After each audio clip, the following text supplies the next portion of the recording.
ನಮಸ್ಕಾರ ರಿವ್ಯೂ ಚಾನೆಲ್ಗೆ ಸ್ವಾಗತ. ನಾನು ಸೌಖ್ಯ ಗಾಂವ್ಕರ್. ಚೀನಾವನ್ನು ಓವರ್ಟೇಕ್ ಮಾಡೋ ರೀತಿಯಲ್ಲಿ, ಅಮೆರಿಕ ಶಾಕ್ ಆಗೋ ರೀತಿಯಲ್ಲಿ ಭಾರತ ಡಿಜಿಟಲ್ ಪೇಮೆಂಟ್ ಕ್ರಾಂತಿಯನ್ನು ಮಾಡಿದೆ. UPI ಸಂಬಂಧಪಟ್ಟಂತೆ ಮತ್ತೊಂದು ಮಹತ್ವದ ಹೆಜ್ಜೆಯನ್ನು ಭಾರತ ಇರಿಸ್ತಾ ಇರೋದು ಈಗ ಎಲ್ಲರ ಗಮನ ಸೆಳೀತಾ ಇದೆ. ಈಗ ವಿಶ್ವದ ಬಹುಮುಖ್ಯ ರಾಷ್ಟ್ರಗಳೆಲ್ಲ UPI ಪೇಮೆಂಟ್ ಮಾಡೆಲನ್ನು ಅಳವಡಿಸ್ಕೊಳ್ತಾ ಇರೋದು ಕೂಡ ಕುತೂಹಲ ಕಾರಣ ಆಗಿದೆ. ಜಗತ್ತಿನೆಲ್ಲೆಡೆ ಭಾರತದ ಈ ಸಕ್ಸಸ್ಫುಲ್ ಮಾಡೆಲ್, ಚೀನಾದ ಆಲ್ಟರ್ನೇಟಿವ್ ಪೇಮೆಂಟ್ ಸಿಸ್ಟಮನ್ನು ಕೂಡ ಭಾರತ ಯಾವ ರೀತಿ ಓವರ್ಟೇಕ್ ಮಾಡಿದೆ, ಲೇಟೆಸ್ಟ್ ಅಪ್ಡೇಟ್ ನಿಮ್ಮ ಮುಂದೆ ಇಡ್ತಾ ಹೋಗ್ತೀವಿ. ಮಿಸ್ ಮಾಡಿದ್ರೆ ನಮ್ಮ ಚಾನಲ್ನ ಸಬ್ಸ್ಕ್ರೈಬ್ ಮಾಡಿ, ನಿಮ್ಮ ಅಭಿಪ್ರಾಯ ಕಮೆಂಟ್ ಮಾಡಿ ತಿಳಿಸಿ. ವೀಕ್ಷಕರೇ, ಮೊದಲನೇದಾಗಿ ಭಾರತ ಚೀನಾದ ಅಲಿಪೇ, ಪೇಪಲ್, ಬ್ರೆಜಿಲ್ನ PIX ಇದೆಲ್ಲ ಟ್ರಾನ್ಸಾಕ್ಷನ್ ವಾಲ್ಯೂಮ್ನ ಸರ್ಪಾಸ್ ಮಾಡಿದೆ. ಜಗತ್ತಿನಲ್ಲಿಯೇ ಲೀಡಿಂಗ್ ಆಲ್ಟರ್ನೇಟಿವ್ ಪೇಮೆಂಟ್ ಮೆಥಡ್ ಆಗಿ ನಮ್ಮ UPI ಹೊರಹೊಮ್ಮಿದೆ ಅನ್ನೋದು ಖುಷಿಯ ವಿಚಾರ. ಭಾರತ ಹೇಗೆ ಬದಲಾಯಿತು, ತನ್ನ ಓನ್ ಡಿಸೈನಿಂದ UPIಯನ್ನು ಯಾವ ರೀತಿ ಡಿಸೈನ್ ಮಾಡ್ತು ಭಾರತ ಅಂದರೆ, ಅದೇ ರೀತಿಯ ಸಿಸ್ಟಮ್ US ಅಲ್ಲಿ ಫೇಲ್ ಆಯಿತು. ಯಾಕಂದರೆ ಒಂದೇ ಬಗೆಯಲ್ಲಿ ಬೇರೆ ಬೇರೆ ಪೇಮೆಂಟ್ ಸಿಸ್ಟಮನ್ನು ಡೆವಲಪ್ ಮಾಡೋಕ್ಕೆ ಹೋಗಿ ಅದು ಇಲ್ಲ ಇದು ಇಲ್ಲ, ಎರಡು ಮರ್ಜ್ ಮಾಡ್ತಾರೆ. ಆಮೇಲೆ ಗೂಗಲ್ ಪೇ ರೀತಿಯಲ್ಲಿ ಏನೋ ಮಾಡೋಕ್ಕೆ ಹೋಗ್ತಾರೆ, ಯಾವುದು ವರ್ಕೌಟ್ ಆಗಲಿಲ್ಲ. ಆದರೆ ಭಾರತ ಅಚ್ಚುಕಟ್ಟಾಗಿ ನಿಭಾಯಿಸಿ, ಎಲ್ಲ ಬ್ಯಾಂಕ್ಗಳ ಜೊತೆಗಿನ ಟೈಅಪಿಂದ ಹಿಡಿದು ಅಚ್ಚುಕಟ್ಟಾಗಿ ಯಾವುದೇ ಬಗೆಯಲ್ಲಿ ಸಮಸ್ಯೆ ಆಗದಂತೆ ಪೇಮೆಂಟನ್ನು ನಿಭಾಯಿಸ್ಕೊಂಡು ಹೋಗುವಲ್ಲಿ ಭಾರತ ಯಶಸ್ವಿಯಾಗಿದೆ. ಹಳ್ಳಿಗೆ ವಿದ್ಯಾವಂತರು ಅವಿದ್ಯಾವಂತರು ಅನ್ನೋದು ಇಲ್ಲವೇ ಇಲ್ಲ, ಶಿಕ್ಷಿತರು ಎಲ್ಲರೂ ಕೂಡ ಬಳಸೋ ರೀತಿಯಲ್ಲಿ ಇದನ್ನು ಡಿಸೈನ್ ಮಾಡಿ ಅಷ್ಟು ಈಸಿಯಾಗಿ ಪ್ರತಿಯೊಬ್ಬ ಬೀದಿ ಬದಿಯ ವ್ಯಾಪಾರಿ ಕೂಡ ಫೋನ್ಪೇ ಬಳಸುವಂತಾಗಿದೆಯಲ್ಲ. ಆ ನಂಬರ್ಸ್ ಎಲ್ಲ ಇಡ್ತೀವಿ, ಎಷ್ಟು ಟ್ರಾನ್ಸಾಕ್ಷನ್ ಆಗಿದೆ ಅಂತ. ಅದಕ್ಕಿಂತ ಮುಂಚೆ ಈಗ ಮತ್ತೊಂದು ಮಹತ್ವದ ಕ್ರಾಂತಿ ಆಗ್ತಾ ಇದೆ UPIಗೆ ಸಂಬಂಧಪಟ್ಟಂತೆ. ಇವತ್ತಿನಿಂದ ಮತ್ತಷ್ಟು ವೇಗವಾಗಿ ಕಾರ್ಯಾಚರಿಸುತ್ತೆ ನಮ್ಮ UPI. ಈಗಿರುವಂಥ 30 ಸೆಕೆಂಡ್ ಬದಲಿಗೆ 15 ಮತ್ತು 10 ಸೆಕೆಂಡ್ನಲ್ಲಿ ಪಾವತಿ ಆಗುತ್ತೆ. ಬ್ಯಾಂಕ್ ಜೊತೆಗೆ ಜಿಪೇ, ಫೋನ್ಪೇಗೂ ಕೂಡ ಇದು ಅನ್ವಯ ಆಗುತ್ತೆ. ಏನೇನಾಗುತ್ತೆ ನೋಡಿ, ಹೆಚ್ಚು ಬಳಕೆಯಲ್ಲಿರುವಂಥ UPI ಸೇವೆಗಳು ಸೋಮವಾರದಿಂದ ಮತ್ತಷ್ಟು ವೇಗ ಆಗ್ತಾ ಇದೆ. ಇಡೀ ವ್ಯವಸ್ಥೆಯನ್ನು ವೇಗಗೊಳಿಸುವಂಥ ಕ್ರಮ ಈಗ ರಾಷ್ಟ್ರೀಯ ಪಾವತಿ ನಿಗಮ ಜಾರಿ ಮಾಡ್ತಾ ಇದ್ದು, 30 ಸೆಕೆಂಡ್ ತೆಗೆದುಕೊಳ್ತಾ ಇದ್ದಂಥ ಸೇವೆಗಳೀಗ 15 ಅಥವಾ 10 ಸೆಕೆಂಡ್ಗಳಿಗೆ ಲಭ್ಯ ಆಗುತ್ತೆ. ಏಕೀಕೃತ ಪಾವತಿ ಇಂಟರ್ಫೇಸ್ ವ್ಯವಸ್ಥೆಯನ್ನು ನಿರ್ವಹಣೆ ಮಾಡುವ NPCI ಈ ಬಗ್ಗೆ ಈಗಾಗಲೇ ಒಂದು ಅಧಿಸೂಚನೆ ಹೊರಡಿಸಿತ್ತು. ನಾವು ಸದ್ಯದಲ್ಲೇ ಇಂಥದ್ದೊಂದು ಬದಲಾವಣೆಯನ್ನು ತರ್ತಾ ಇದ್ದೀವಿ ಅಂತ. ಅದೀಗ ಜಾರಿ ಆಗ್ತಾ ಇದೆ. ಆ ಪ್ರಕ್ರಿಯೆ ಪೂರ್ಣಗೊಂಡಿದೆ, ಸೋಮವಾರದಿಂದನೇ ಜಾರಿಗೆ ಬರ್ತಾ ಇದೆ ಅನ್ನೋದು ಅತ್ಯಂತ ಮಹತ್ವದ್ದು. ಮತ್ತು ಭಾರತ ಡಿಜಿಟಲ್ ಪೇಮೆಂಟಲ್ಲಿ ಯಾವ ರೀತಿ ಮುನ್ನುಗ್ತಾ ಇದೆ ಅಂತ ಬೆರಗುಗಣ್ಣುಗಳಿಂದ ಜಗತ್ತಿನ ಬಲಿಷ್ಠ ರಾಷ್ಟ್ರಗಳು ನೋಡುವಂತಾಗಿದೆ. ನೋಡಿ, ಈಗಾಗಲೇ ಹೇಳಿದ ಹಾಗೆ 30 ಸೆಕೆಂಡ್ ಇದ್ದಿದ್ದು 15 ಸೆಕೆಂಡು, 10 ಸೆಕೆಂಡ್ಗೆ ಇಳಿಯುತ್ತೆ. ಮತ್ತು ಆ್ಯಪ್ಗಳಲ್ಲಿ ವಹಿವಾಟು ಪರಿಶೀಲನೆ ಮಾಡೋದಕ್ಕೆ, ನಾವು ಟ್ರಾನ್ಸಾಕ್ಷನ್ ಡೀಟೇಲ್ಸನ್ನು ನೋಡೋಕ್ಕೆ 10 ಸೆಕೆಂಡ್ಗೆ ಆಗುತ್ತೆ. ಇನ್ನು ಮುಂದೆ UPIಯಲ್ಲಿ ಹಿಮ್ಮುಖ ಪಾವತಿ ಸಮಯ 10 ಸೆಕೆಂಡ್ಗೆ ಆಗುತ್ತೆ.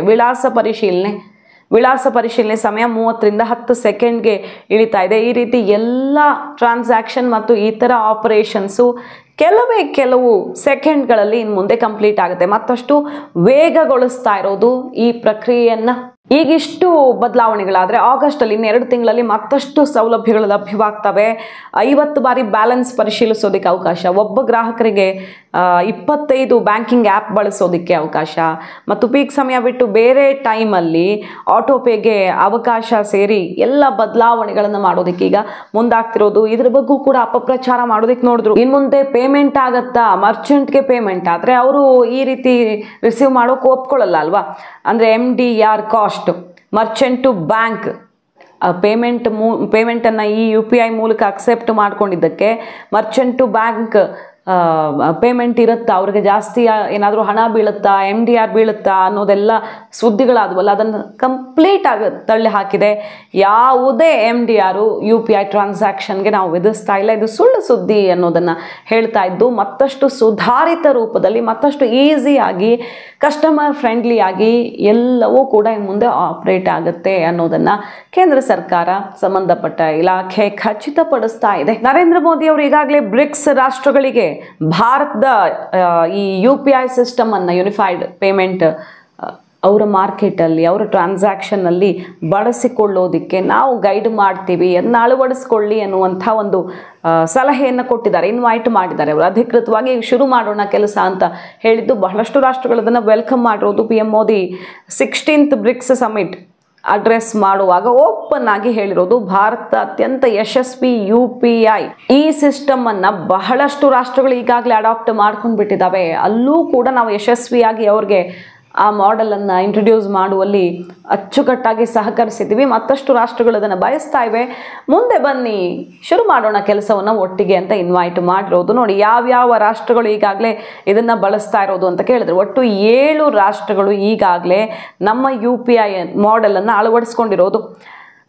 Bhutan, France, Mauritius, Nepal, Sri Lanka, Singapore ಮತ್ತು UAE ಕಳೆದ ವರ್ಷವಷ್ಟೇ ಆಯಿತು.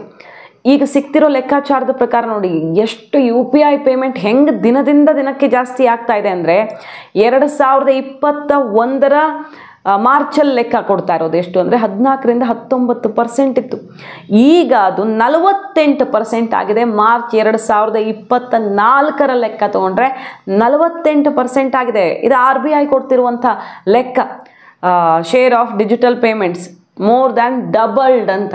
ಯಾವ ರೀತಿ ಜಾಸ್ತಿ ಆಗ್ತಿದೆ ಅಂದರೆ ವರ್ಷದಿಂದ ವರ್ಷಕ್ಕೆ ಡಬಲ್ಗಿಂತ ಜಾಸ್ತಿ ಆಗ್ತಿದೆ ಈ ಸಿಸ್ಟಮನ್ನು ಅಳವಡಿಸ್ಕೊಳ್ಳೋರ ಸಂಖ್ಯೆ. ಯಾಕಂದರೆ ಅಷ್ಟು ಫ್ರೆಂಡ್ಲಿ ಆಗಿದೆ, ಕಸ್ಟಮರ್ ಫ್ರೆಂಡ್ಲಿ ಆಗಿರೋದ್ರಿಂದಾಗಿ, ಯೂಸರ್ ಫ್ರೆಂಡ್ಲಿ ಆಗಿರೋದ್ರಿಂದಾಗಿ ಉತ್ತಮವಾದಂತಹ ರೆಸ್ಪಾನ್ಸ್ ಸಿಕ್ಕಿದೆ ಭಾರತದಲ್ಲಿ. ಈಗ ಇಡೀ ಜಗತ್ತೇ ಈ ಸಿಸ್ಟಮನ್ನು ಅಳವಡಿಸ್ಕೊಳ್ಳೋದಕ್ಕೆ, ಬಲಿಷ್ಠ ರಾಷ್ಟ್ರಗಳೇ ಈ ಸಿಸ್ಟಮನ್ನು ತಮ್ಮದಾಗಿಸ್ಕೊಳ್ಳೋದಕ್ಕೆ ತುದಿಗಾಲಲ್ಲಿ ನಿಂತಿರೋದು ಮಾತ್ರ ಕುತೂಹಲಕಾರಿ ವಿಚಾರ.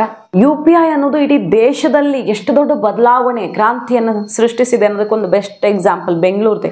BMTC ಬಸ್ಗಳಲ್ಲಿ ಚಿಲ್ಲರೆ ಸಮಸ್ಯೆ ಕಿರಿಕಿರಿನೇ ಇಲ್ಲದಂತಾಗಿದೆ. ಈಗ UPI ವಹಿವಾಟು 42% ಏರಿಕೆಯಾಗಿದೆ. ಗುರಿ ಇಟ್ಟುಕೊಂಡಿದ್ದಕ್ಕಿಂತ ಕಡಿಮೆ ಸಮಯದಲ್ಲೇ ಆ ಟಾರ್ಗೆಟನ್ನು BMTC ರೀಚ್ ಆಗಿದೆ. ನೋಡಿ, ನಗದು ರಹಿತ ಟಿಕೆಟ್ ವ್ಯವಸ್ಥೆ ಜಾರಿಗೊಳಿಸಿ ಮಹತ್ವದ ಮೈಲಿಗಲ್ಲು ಸಾಧಿಸಿದೆ ನಮ್ಮ ಬೆಂಗಳೂರು ಮಹಾನಗರ ಸಾರಿಗೆ ಸಂಸ್ಥೆ BMTC. ಏಕೀಕೃತ ಪಾವತಿ ಇಂಟರ್ಫೇಸ್ ಅಂದರೆ UPI ವಹಿವಾಟನ್ನು 42%ಗೆ ಹೆಚ್ಚಿಸ್ಕೊಂಡಿದೆ.